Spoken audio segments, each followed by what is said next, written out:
Venezuela does not have enough food to feed its 30 million residents. It also can't guarantee them electricity or medical supplies in its hospitals.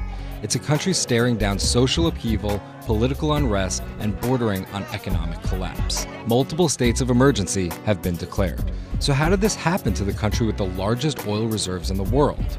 For years, subsidized oil bought Venezuela's government influence abroad and popular support at home.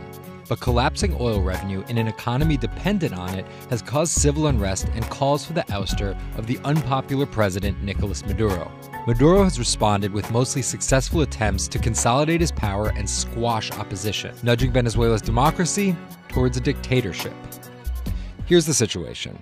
Venezuela's current crisis started long before Maduro with his predecessor, the late President Hugo Chavez. Chavez revolutionized Venezuelan politics with a left-wing ideology called Chavismo and fiery anti-US rhetoric.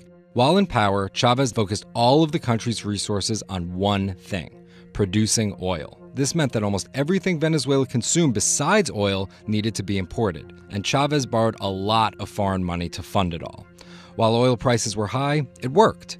Then, in 2013, the first domino fell. Chavez died. Maduro took over for Chavez, and in 2014, the second domino fell. The price of oil started to crumble. Revenue from oil accounts for 95% of Venezuela's export earnings, and when prices for the commodity began plummeting, Venezuela found itself suddenly short on cash. The government responded by slashing imports like basic groceries and medical supplies to avoid defaulting on its foreign debt. It also started printing money, causing inflation, which has surged into the triple digits without an end in sight. The economic freefall has exacerbated social problems. It's gotten so bad that food shortages have prompted major riots. A coalition opposed to Maduro won a majority in the National Assembly in 2015, but its attempts to remove the president from office have failed. Maduro recently formed a task group called La Constituyente to rewrite the country's constitution. Less than a day later, he had two opposition leaders thrown back in jail, snatched from their homes in a midnight raid at gunpoint.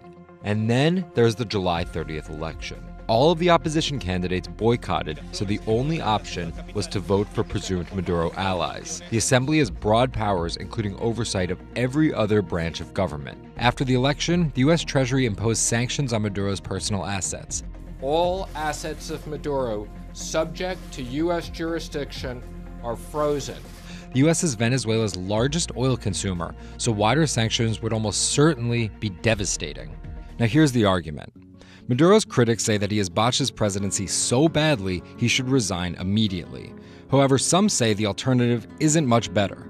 The opposition alliance is still made up of more than a dozen parties with no unified plan to fix the economy and no single leader to do it. Venezuela owes almost $90 billion in foreign debt over the next 10 years, and oil prices aren't likely to hit the previous highs that kept the nation afloat, raising chances that the country could default. For now, citizens are stuck with a failing economy and a leader focused largely on staying in power.